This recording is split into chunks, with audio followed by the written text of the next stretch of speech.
Welcome back to the Rheumatoid Solutions podcast, where we interview people who have transformed their lives with inflammatory arthritis and learn from them so that we too can implement strategies and mindset that are going to help us live happier, healthier, more vibrant lives.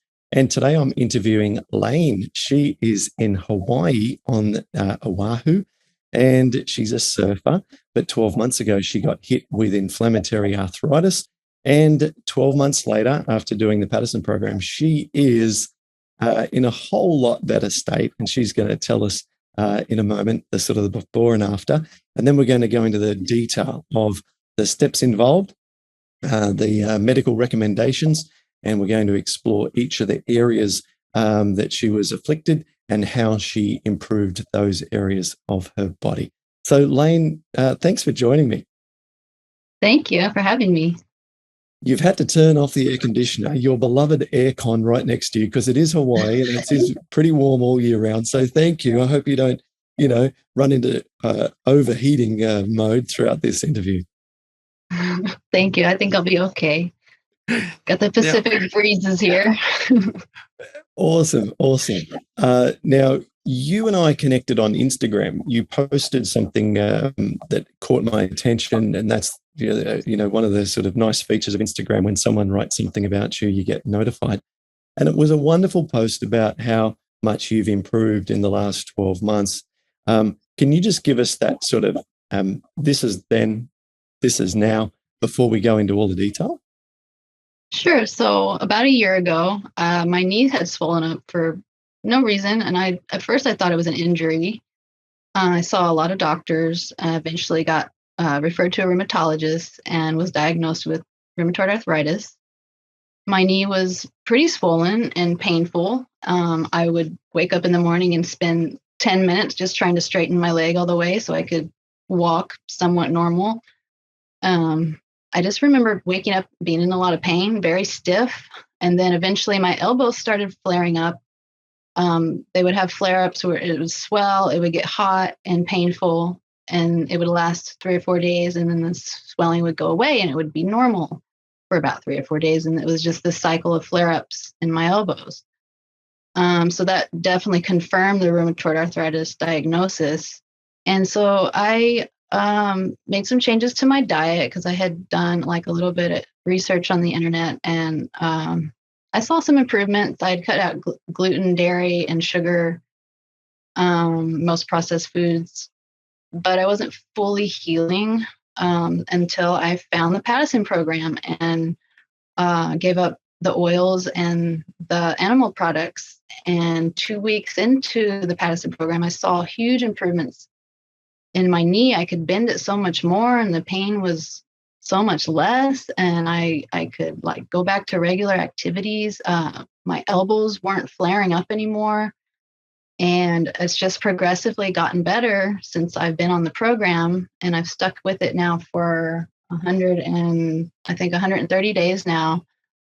And I have my life back. I'm surfing again. I'm doing all the things I used to do and waking up every day just so grateful that I'm not in pain. And what do your friends and family say when they witness your improvements? They are really happy for me. They're they want to know, what I did. They want to know about it. So a lot of them that are close with me have been helping me with the foods and stuff, and like eating with me, cooking with me, things like that, and seeing me do all of the workouts I do, and just I was, determined. And so they've been very supportive, but curious, and my dad also suffers from rheumatoid arthritis. He has it in his hands. So I've been trying to get him to get on the program, which is a little bit difficult. It's hard to do the program because you have to change a lot of things. Yeah, I think if you wanted to sort of look at that, what they call the Pareto principle, which is the 80-20 rule, where you get 80% of the results by doing only 20% of the, required, changes. That would be eliminate all seed oils, which are, things like the oils that end up in stir fries and so on. And then obviously all oils altogether, but certainly any cooked seed oil, they're the worst in terms of their inflammatory potential. And then after that, it's probably a step down to sort of dairy and meat. But if you can get him off the oils, that might be enough for him to see some improvements in his hands. So that's exciting. Yes. I'll be going home to visit soon, so I'm going to be able to talk to him more about it and show him some different ways to eat. So he doesn't live near you? Right. He's in Indiana, where I'm from. Oh, okay. You moved to Hawaii for career reasons or the surf? For the surf. Oh, so are you sort of quasi-professional or professional surfer? I am not, but I was a college swimmer and I just really loved being in the water. And so that was kind of like something to replace what I used to do every morning was get up and swim for pretty much my whole life. And so I was always in that routine, and now surfing is just taking the place of that. But I'm self-employed, so I work from home. Okay. Let's just explore this a little further. What do you do for work in case you might have a customer listening? I am a jeweler. I make custom jewelry and I sell jewelry online. So hopefully if anyone's interested in jewelry hearing this, they'll check out my website. Wow. It's lainebenthal.com. Is that also why you have what appears to be a workshop behind you? Exactly. I'm in my studio right now. I see. I thought it was, like a garage or something like that. I didn't think it was relevant to what you do for work. I thought it was more, the family kind of shed. Yeah, the shed. Oh, wow. Okay. Well, tell us what your URL is so that people who are interested can check it out. My website is lainebenthal.com. I also sell on Etsy. Okay. So LAINEBE NTHALL. Okay. lainebenthal.com, LAINEBENTHALL.com. Okay, great. Well, there's an impromptu little sidetrack. I didn't know you did that. That's really, really cool. And you're wearing a very shiny necklace. Did you make it yourself? I made this pendant here. I don't make the chains, but I do make pendants to go on the chains. I see. Okay. Well, thanks for that little sort of sidetrack. Now, you've moved to Hawaii because you're self-employed. You can live anywhere in the world. You're done with swimming. You want to add a little bit more flair to your daily activities. You're in Hawaii. You're surfing. 12 months ago, you've been hit with rheumatoid arthritis. You've got access to fresh fruit, fresh air. You've got access to the outdoors, nature, a chilled sort of environment. What do you think brought it on? I think I had a little bit of chronic stress from 2020 through 2021 with the pandemic. I decided to make cotton face masks and sell them online. So right after the pandemic hit, everyone needed a mask and there wasn't a lot available. So Etsy had called for all makers to sell masks on their platform. I decided to do it, and I was selling so many masks. I was sitting there at the sewing machine all day, every day for months at a time. And I wasn't giving myself, I wasn't taking time to prepare a meal or work out or go outside and just relax my mind or even sleeping. I wasn't sleeping 8 hours a night. I was just pushing myself a little too far. I think that's what brought it on, looking back. So one of the combination. Very rare moment in time where you saw an opportunity to both help people and also to, unselfishly capitalize on a very, very short term supply and demand crisis. Yeah. And before you knew it, you were like working in your own sweatshop. And, yeah. And, not taking care of yourself, and the next thing you know, your body said, "This is ridiculous," and you've been hit with an autoimmune disease. Life's not fair sometimes. Yeah, that's correct.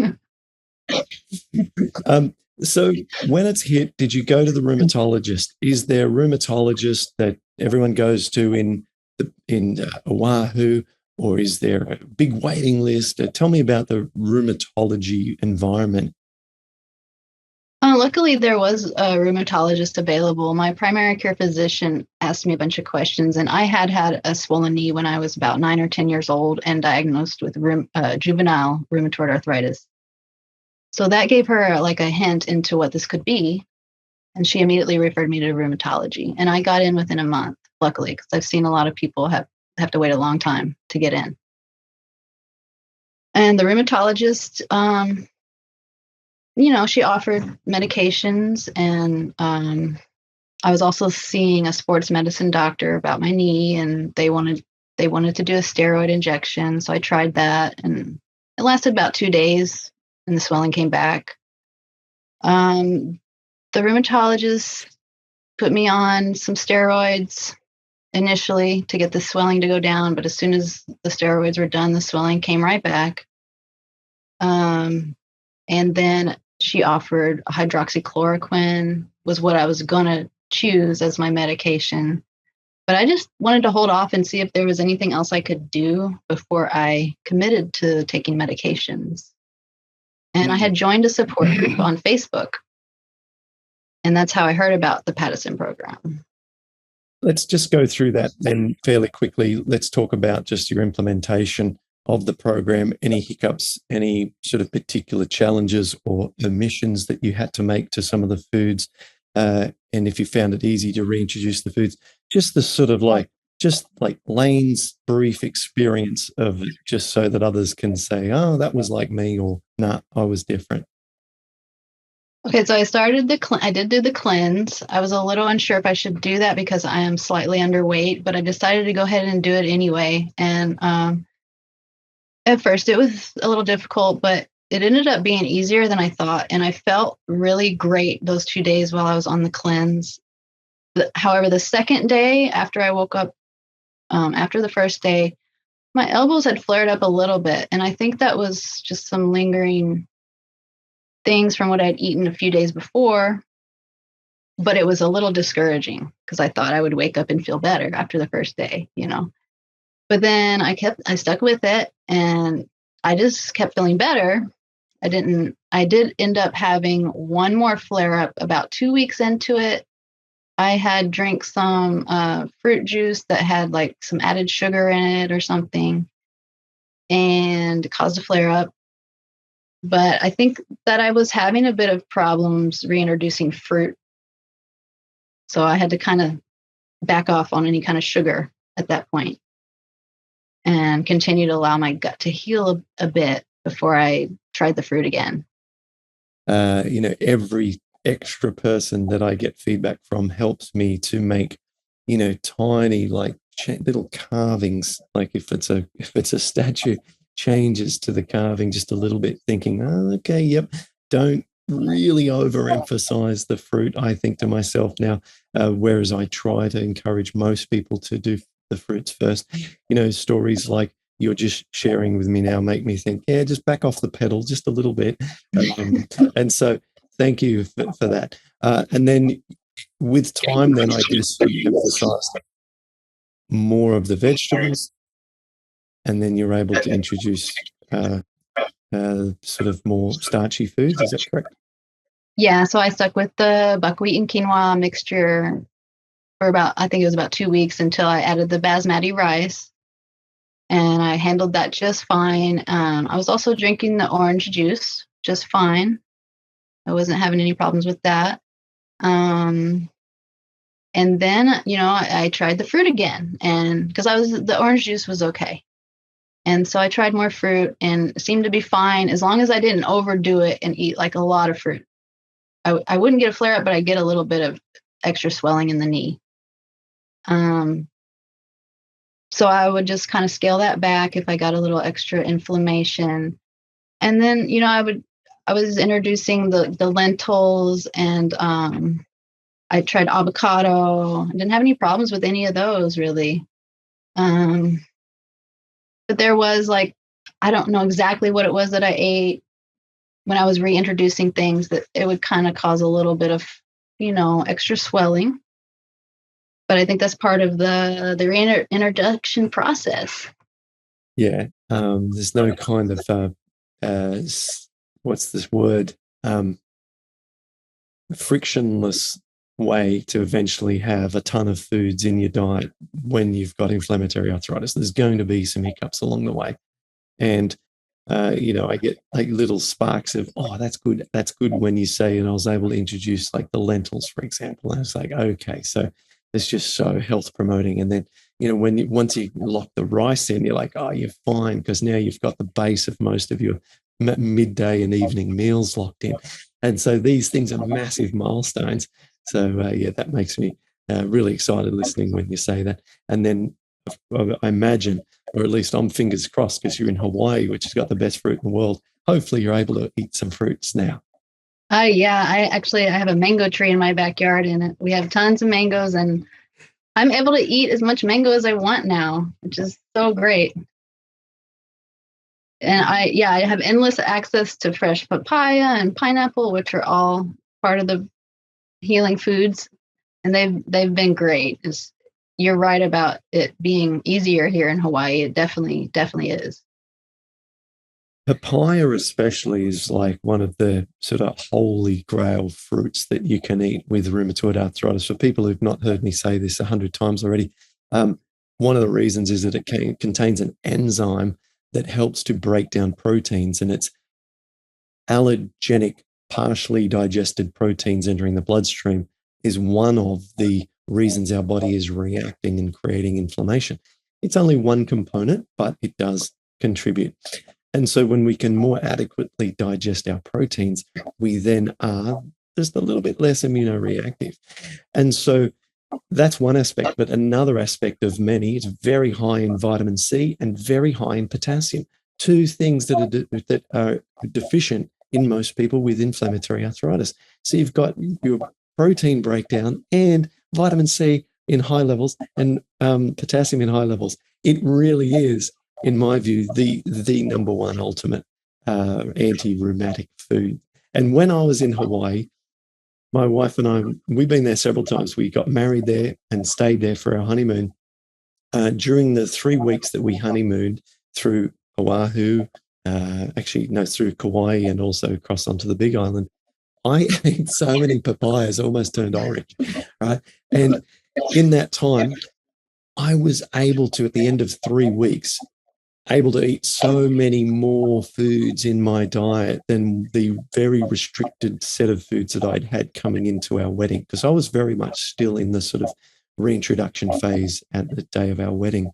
In fact, I ate brown rice and avocado on our wedding day as my wedding meal, nothing else. And so that was that. And so we have such fond associations with Hawaii and its healing potential, and so it's a great place to be. Tell us about the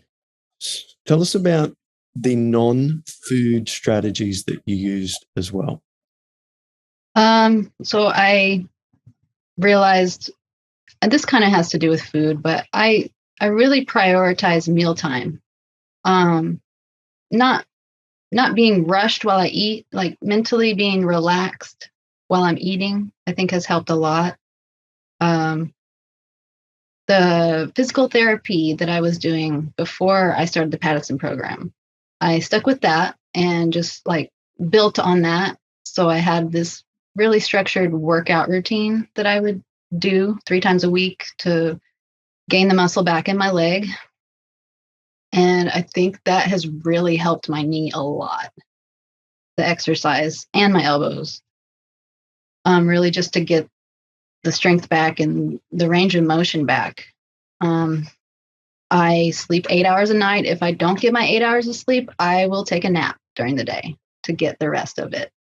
I think that's helped. And just trying to keep myself relaxed, not have any kind of you know, how you get butterflies in your stomach, that kind of anxiety or excitement. Try to keep that down. Try not to get too excited or worked up over small things, that kind of thing. I think that's helped too.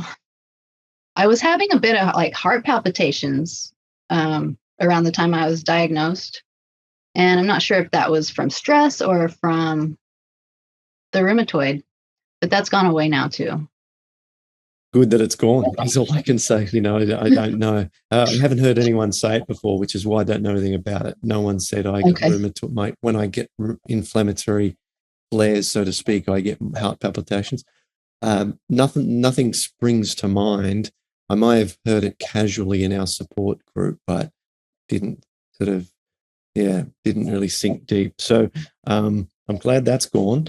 And the science shows that that generally, our happiness hormones, where dopamine, which is kind of like your reward sense of when you see a notification on your phone that, in your case, maybe you've sold another piece of jewelry or something. These are good for you, right? And very addictive. And then you've got serotonin and oxytocin and all these things associated with love and especially outdoor activity and stuff, which we'll talk about in a minute.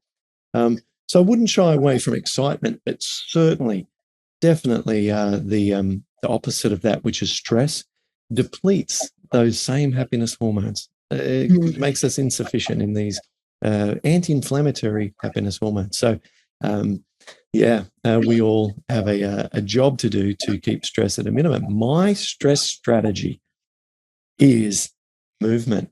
It is movement. It's outdoor. It's either going for a bike ride, it's going for a walk by myself, because if I take one of my kids or if I'm with my wife, it's social and it's nice, but it doesn't allow almost like the drain pipe to and completely empty out of the sink. I have to be alone for that if I'm just walking. Or if I'm doing something more strenuous, that's when it's even more effective. Pull-ups or, really working on my bike hard. These things are highly effective. So I imagine, the stereotype is surfing is like the ultimate, stress reduction. Tell us how that plays a role for you. It's definitely like a stress reducer and a time for me to mentally relax and just focus on the ocean and nature while I'm out there. It's like a meditation. When I couldn't surf, it was really difficult. I didn't know if I would ever surf again, and so when my knee started to slowly improve after I cut out dairy and gluten, I bought myself a new longboard to try to just encourage myself that I am going to surf again. I will be back on this board. And so when I was able to kind of stand up on my leg again, I got back out there on small waves and just to see how I felt. And honestly, it hurt to stand up the first few times. But I stuck with it and I was just happy to be out there on my board. And when I was getting better to where I could stand up without pain, and it was so encouraging. And I was just so happy that I could surf. And then once I got on the Paddison program and got the inflammation down and I was able to get back on my shortboard, which I couldn't bend my knee enough to stand up on the shortboard. So once I was able to do that, I was just so happy, just so happy to be back on my board and able to do it, and just knowing it's going to get better from here on out. Do you notice the association with post-surfing inflammation reduction? I think there is something to that. I always feel great after surfing. I think that being in the water, it's usually kind of cold, the water a little bit. So I feel like it reduces inflammation just from being in the cold a little bit. And gets your blood flow going and all those good endorphins. And yeah, I think it definitely helps. And what about this physical therapy that you talked about? I'm sure a lot of people's ears sort of pricked up at that point and thought, I wonder what exactly she was doing for her knees and elbows, without having you trying to, try and demonstrate on the video for people who are just listening to the podcast. Can you describe just the general approach for the knees and just a general approach for the elbows so that people can have an idea of what you've been doing? Okay, started out with the physical therapy from my insurance, and I went to the people that do that, and they gave me like their basic exercises, which was a lot of stretch bands and just simple walking with balance, trying to get the balance back. Pretty easy stuff. But once that was over, I had to do something on my own. So I searched the internet for how to strengthen my knees. And I came across Ben Patrick, the knees over toes guy, his program. And so I decided to try it because you can start out with a lot of pain and a barely any range of motion, and you can progress from there. So I thought, oh, this is perfect for me. And I've stuck with it now for probably 5 or 6 months. And I've seen so much progression in the exercises. I mean, I was just sitting on my knees yesterday, which was great. It was like a big thing for me to be able to sit full weight on both knees, and just a week ago, I was like barely sitting on my knees. So I'm definitely still healing and seeing progress with these exercises. I highly suggest Ben Patrick's exercises. I think that they're great for restoring the range of motion and strength in the knees. That's what they're targeted for. I have his program as well, and I was very interested in it. Again, a very close to my heart and close to sort of things I need to understand to be able to give guidance to people and so on. Now, his early work, some of the earlier stuff, and this is available online as well, people, if you want to just see this. It's not revealing his paid material or anything like that. But one of them is a stand against the wall and lift your toes off, which is, I think he calls what's that muscle that no one ever...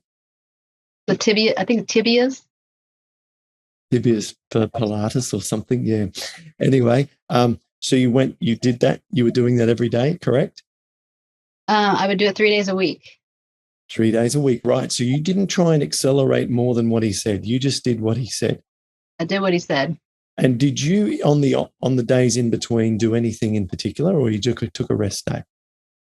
Days in between, I might like work on my arms a little bit, do some push-ups and pull-ups. Obviously, there's the surfing that I was trying to do regularly.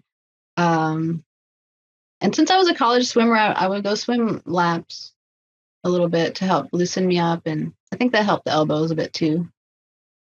No doubt. And this is, by the way, a lot more than the average person with RA. So you've just sort of casually said, oh, yeah, I just went and swam a whole bunch of laps because I'm a college swimmer.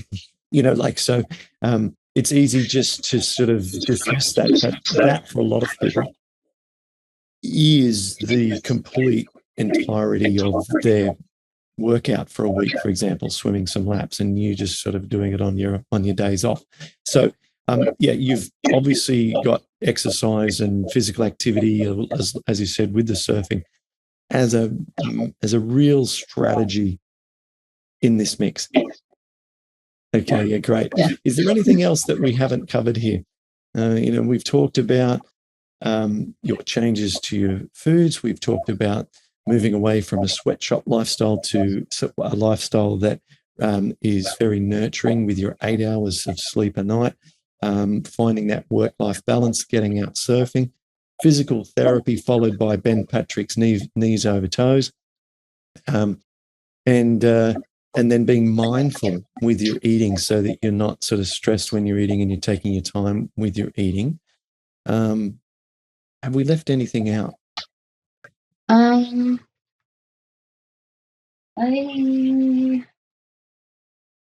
think that covers most of it. I had a few notes, but we've covered all of that. I would listen to your podcast while I was doing the program daily. Pretty much every day I would put one on while I was cooking or doing my work. And I think that really helped me keep on track and stay motivated. And I always thought, like, I hope one day I'll be a success story like these people that I'm listening to. And here I am. So it's awesome.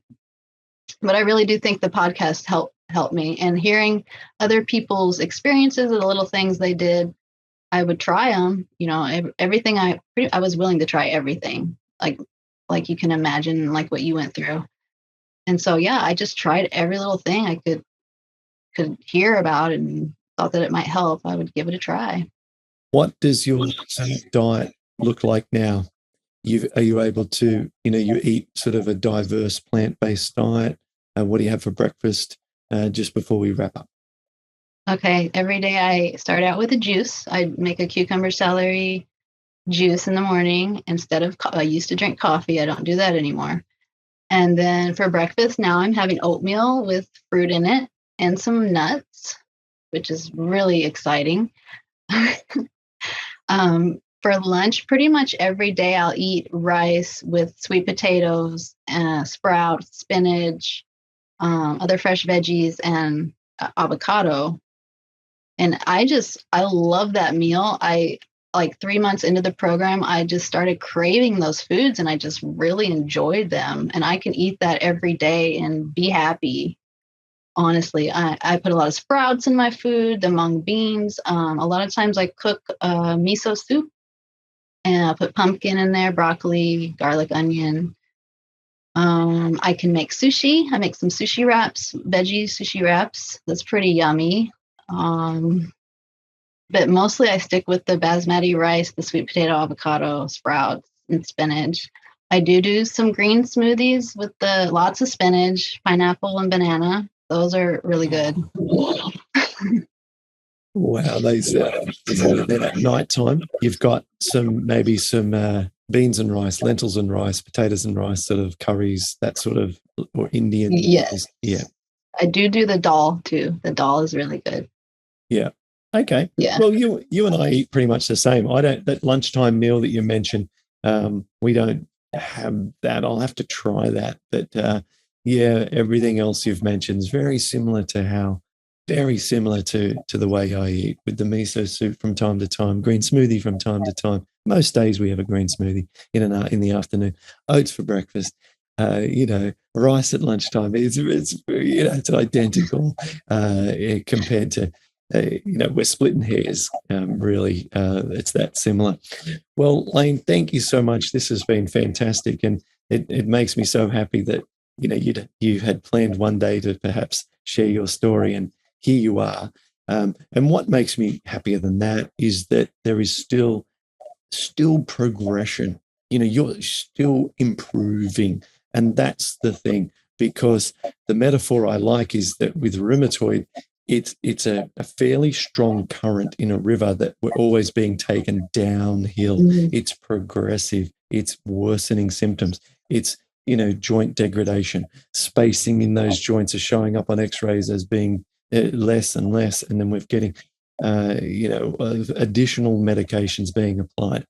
So we have to actively and quite aggressively swim against the current just to stay where we are in life. And to actually swim up the stream is very challenging and requires all the things that you've done. It's not just diet. And that's why, people on Facebook jump on I'll share a little clip from this. It'll go on Facebook, and a portion of the RA community who don't know the intricacies, they jump on it and say, that's not true. And they sort of get all busted about it, because you got to do everything right. And that's what it's what's hard to appreciate from just, looking at this quickly from the outside, is that this is a full-on life turn upside down kind of thing. Definitely a big lifestyle change in a lot of ways. So well done. And we're always looking to getting back to Hawaii. So if my family come back to Hawaii, I'd love to meet you one day. Perhaps that'd be great. Perhaps at Down to Earth there, not too far from Waikiki, isn't it? Yeah, that would be awesome. I would love that. Awesome. Well, thank you very much. Thoroughly enjoyed your story, and I want people to go, if they're interested, to go to lainebenthel.com, because it sounds like you have some wonderful handmade jewelry that people can look at if they're interested. And you have an Instagram Did you want to share that in case people wanted to follow you and just sort of continue to enjoy your journey? Sure. My Instagram is Laine Benthal. Great. Nice and simple. We'll put that link also if people want to just get the spelling on the show notes of this episode. If you enjoyed this episode or you enjoy these podcasts in general, please give us a 5-star review and a nice comment over at iTunes. I don't think I've mentioned that in about the last 70 episodes. So it means that our rankings on these kind of platforms remains probably a little lower than what they could, because with your support, we can bump it up and maybe get more exposure of the show to other people who don't know about it. So if you're on your iPhone right now, can you, as soon as you hit end of this episode, can you go and give us a 5-star review if you like this episode, which I'm sure you did, because Laine, you've been amazing. Thank you so much. And I'll say Thank you, bye Glenn. for now. Okay, thank you. Bye-bye.